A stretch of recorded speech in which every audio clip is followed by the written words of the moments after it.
রাজনীতির ধারে কাছেও নেই। দাওয়াতি কার্যক্রম দিয়ে ইসলাম প্রচার। তাবলিগ জামাত সব সময় ছিল সাধারণ মানুষের কাছে শান্তির বার্তা বহনকারী হিসেবে। তবে ২০১৭ সাল থেকে হঠাৎ করে পাল্টে যায় পরিস্থিতি। দিল্লির মাওলানা সাদ কান্দলুবি এক সময় ছিলেন বাংলাদেশ তাবলিগ সমর্থনকারীদের গুরু। তাকেও এখন অপছন্দ করে একটি পক্ষ। দুই পক্ষের বিভেদে ইজতেমাও ভাগাভাগি হয়েছে, রক্ত ঝরেছে আগেও। তবে এবার সংঘাতের যে চিত্র তা দেখে আটকে উঠেছে মানুষ। এবার ইজতেমায় ঝামেলা হবে এটা বোঝা যাচ্ছিল আগে থেকেই। তবে মারামারির পর টঙ্গীর তুরাগ তীরে ১৪৪ ধারা জারি হবে এমন ধারণাও কখনো করেনি মানুষ, কিন্তু তাই হয়েছে। এক পক্ষের নেতৃত্বে আসেন বিশ্ব তাবলিগ জামাতের আমির সাদ কান্দলুবি, আর অপর পক্ষের নেতৃত্ব আছেন বাংলাদেশে কাকরাইল মসজিদের ইমাম ও তাবলিগ জামাতের আহলে সুরার সদস্য মাওলানা জুবায়ের।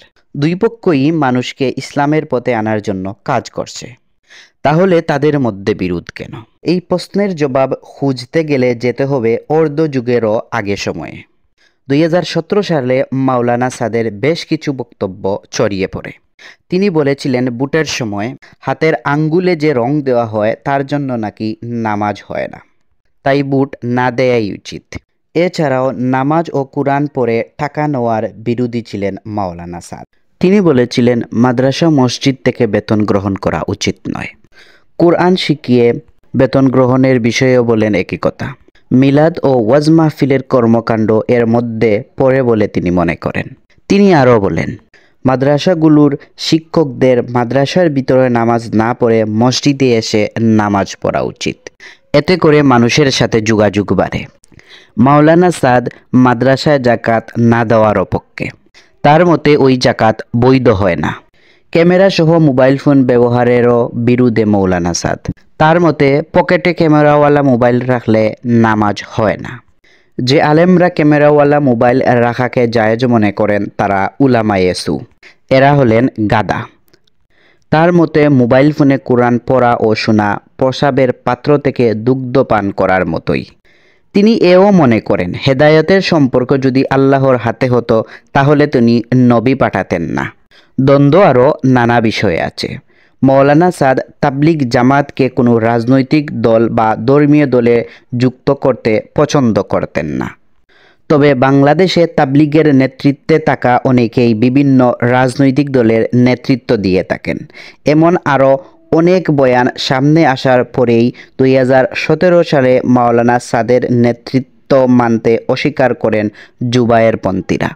অথচ এর আগ পর্যন্ত ইজতেমায় আখেরি মোনাজাত পরিচালনা করতেন তিনি। ২০১৮ সালের জুলাই মাসে বাংলাদেশ হেফাজতে ইসলামের তৎকালীন আমির আল্লামা শাহ আহমদ শফির উপস্থিতিতে তাবলিগ জামাতের একাংশের এক সম্মেলন অনুষ্ঠিত হয়।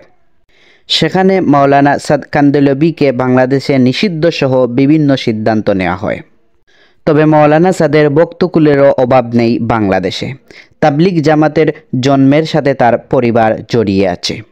তাবলিগ জামাতের প্রতিষ্ঠাতা হযরত ইলিয়াস শাহ রহমতুল্লাহ আলাইহি এর নাতি হচ্ছেন মাওলানা সাদ, আর তিনি বর্তমানে বিশ্ব তাবলিগ জামাতের দায়িত্ব পালন করছেন। তাবলিগ জামাতের বিশ্ব মার্কাজ বা কেন্দ্রীয় মার্কাজ হলো দিল্লির নিজামুদ্দিন মার্কাজ। এ মার্কাজের দায়িত্বে যিনি থাকেন তাকে বিশ্ব তাবলিগের আমির বলা হয়। সেই হিসাবে তাবলিগ জামাতের আমিরের দায়িত্ব পালন করছেন মাওলানা সাদ কান্দলবি।